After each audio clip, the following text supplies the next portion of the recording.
The global elite rely on a number of organizations to push their agenda. Many of us know about the work of the Council on Foreign Relations, the Trilateral Commission, the Bilderberg Group, and a handful of others.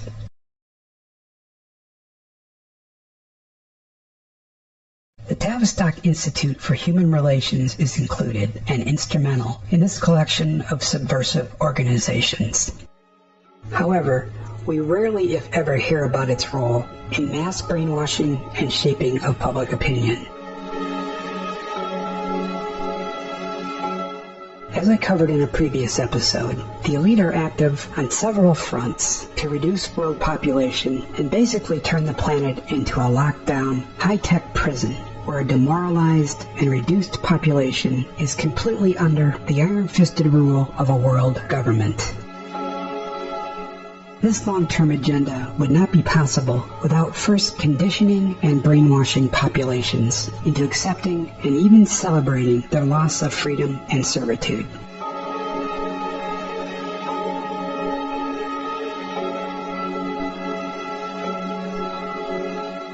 The control agenda of the Tavistock Institute was first exposed in 1969 by author and researcher John Coleman.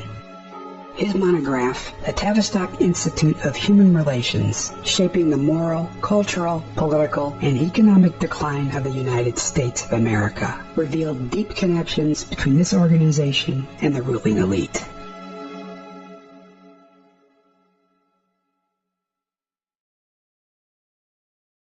Tavistock emerged in 1921 at the Wellington House in England. This seemingly innocuous name served as a cover for Britain's War Propaganda Bureau. David Lloyd George, the Chancellor of the Exchequer, was given the task of setting up a British War Propaganda Bureau. George appointed the writer and fellow Liberal MP Charles Masterman to head the organization. Members included H.G. Wells and Rudyard Kipling. A number of writers were put to work cranking out pro-war propaganda to promote and demand participation in the so-called Great War, now known as the First World War. According to Coleman, the Tavistock Institute at Sussex University in London is owned and controlled by the Royal Institute for International Affairs, also known as the Chatham House. This is the epicenter of the British establishment. Its meetings are secret, like those held by the Bilderberg Group. The Royal Institute for International Affairs is said to be based on the King Arthur myths. Financial backers of this organization included the Astor family. Its American equivalent, the Council on Foreign Relations, was funded by J.P. Morgan, Jacob Schiff, Paul Warburg, John D. Rockefeller, and others.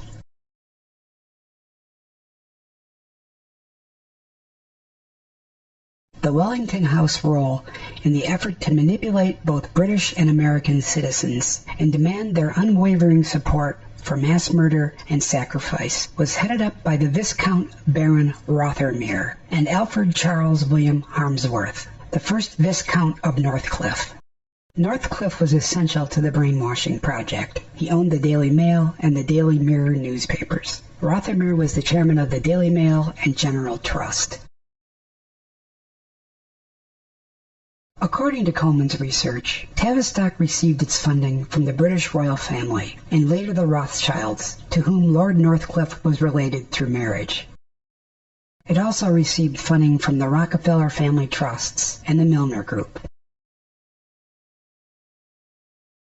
The royal family played an instrumental role in guiding the agenda, according to Coleman's research. At least 2 Americans were involved in this project of mass manipulation of the public, Walter Lippmann and Edward Bernays. Lippmann, who would later introduce the concept of Cold War, was a notable member of the Council on Foreign Relations, established in 1921. He played a significant role in the Woodrow Wilson decision to get the United States involved in the war in Europe, despite having promised not to. Edward Bernays, known as the father of spin, was a master propagandist and public relations wizard. He He was the nephew of Sigmund Freud. Bernays called the effort to brainwash the public psychological warfare.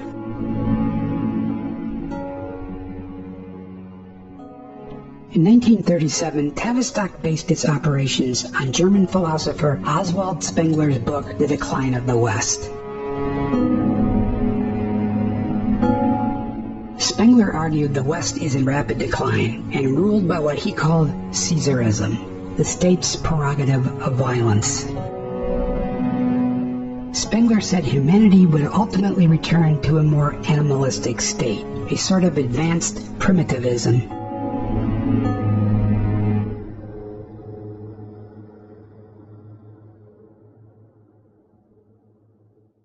Spengler's analysis is hardly a match for the Tavistock agenda implemented by the elite, the British royal family, and globalist one-world organizations. Tavistock took what it wanted from Spengler, the theory civilization is doomed and must be replaced with a different system. Not the primitivist social utopia imagined by Spengler, but rather a one-world globalist totalitarian government set on reducing population and controlling all aspects of society.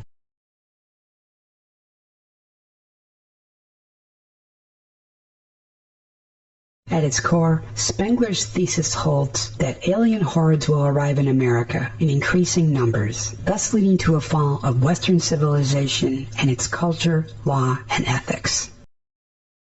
This legacy is linked to the Roman Empire and medieval Western Christendom that emerged from the Middle Ages to experience a number of transformative episodes such as the Renaissance, the Reformation, the Enlightenment, the Industrial Revolution, and the advancement of scientific knowledge.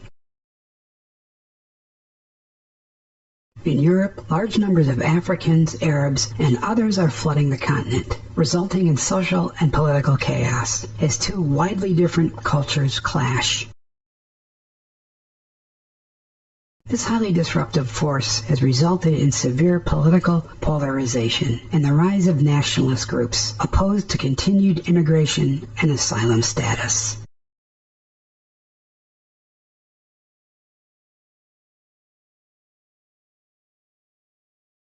Wellington House Board members Rothmere, Northcliffe, Lippmann, and Bernays also praised a book by Correa Mullen Walsh, The Climax of Civilization, published in 1917. Walsh argues civilization has reached the end of its centuries-long use of natural resources and is plagued by irreversible social and moral decline. The author discusses topics that would later be taken up by the Club of Rome.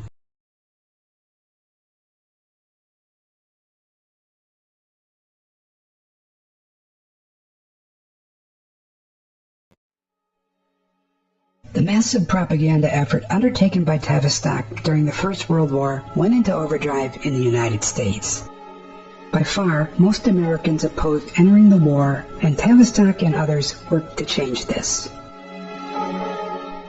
In Britain, it only took a couple of years of relentless media propaganda to turn the British people from opponents of the war into enthusiastic advocates and participants. The same model was used to get the United States into the war.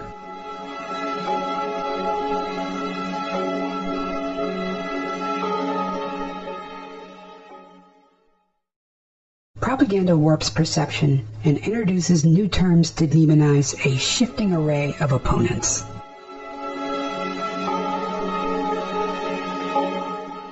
For instance, in America, the Tavistock propaganda effort labeled war opponents as isolationists, a term that would later be used by Roosevelt to manipulate the nation into fighting the Second World War.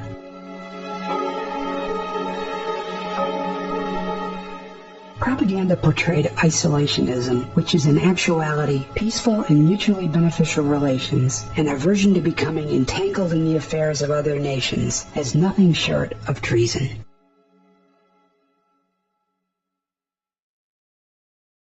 At the time, President Wilson preached the idea of a one-world government. He managed to lower, if not destroy, tariffs that protected the American economy and worker. This so-called free trade, now center to the globalist ideology, resulted in American workers and companies being displaced and ruined by foreign trade. Most notably, British products that were made in India by cheap labor and exported to the United States.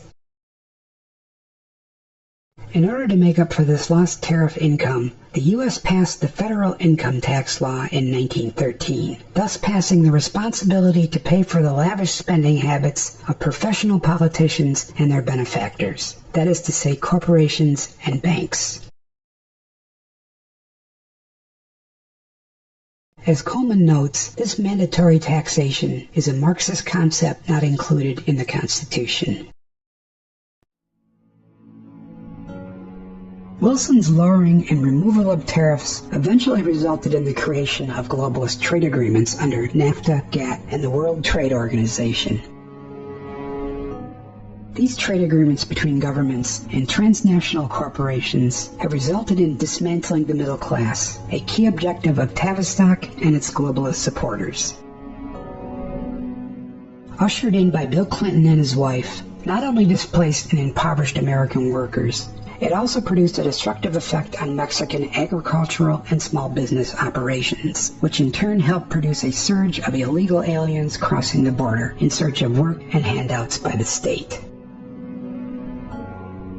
In addition, this supposed free trade agreement provided a mechanism for large corporations to invest in China's growing economy. In return, China was allowed to access American markets.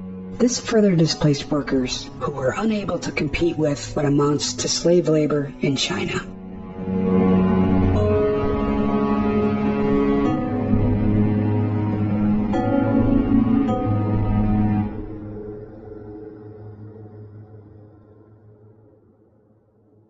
Tavistock and the Wellington House also pushed for the passage of the Federal Reserve Act, the same year an income tax was forced on the American people.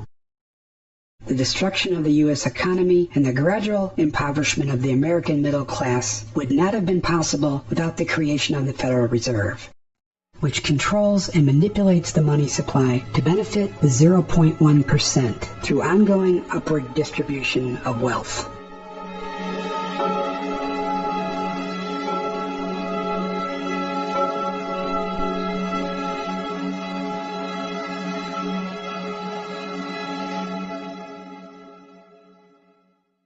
Both Lippmann and Bernays were involved in this banker cartel consolidation of wealth and assets.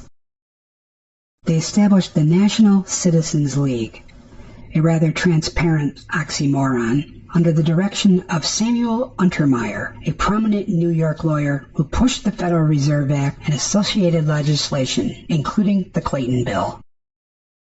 Before the Federal Reserve Act could be signed by Wilson, it was gone over with a fine-tooth comb by Colonel Edward Mandell House and the British oligarchy represented by the banker J.P. Morgan.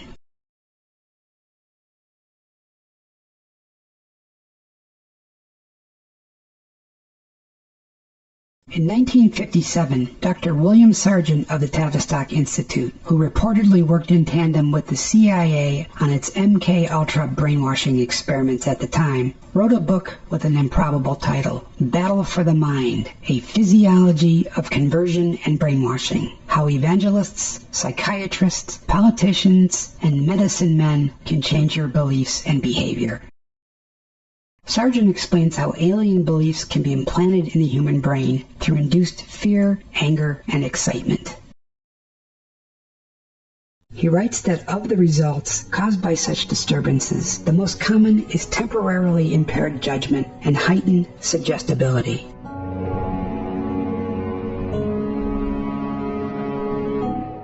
This results in what psychologists call herd instinct, and it is most prevalent during war, epidemics, and all similar periods of common danger, which increase anxiety and opens up the individual to mass suggestibility.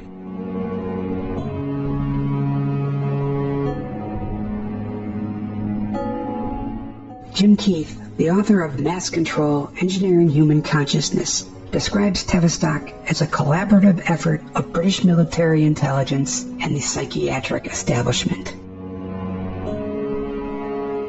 Keith writes that Tavistock's influence reaches the mass corporate media, corporations, governments, and the psychiatric establishment.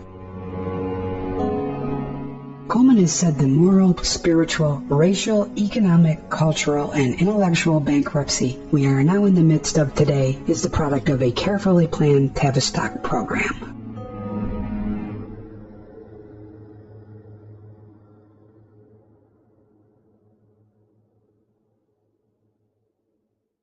In 1928, Bernays wrote in his book Propaganda that the conscious and intelligent manipulation of the organized habits and opinions of the masses is an important element in democratic society. Those who manipulate this unseen mechanism of society constitute an invisible government, which is the true ruling power of the country. This legacy of lies and manipulation in the name of war and a totalitarian world government is alive and well today. Every day we are slammed with fake news guiding us along a prearranged path toward our ultimate enslavement and the prospect of never-ending war and conflict.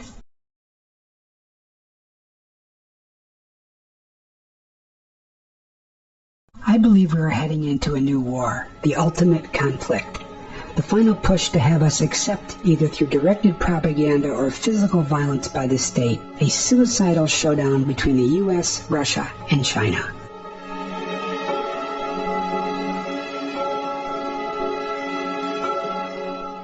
If we survive this engineered war, we will all be swept into bondage. For as Henry Kissinger so aptly noted, if the orchestrated crisis, or a number of them piled one upon the other, are effective, the American people will run to the state and beg for protection.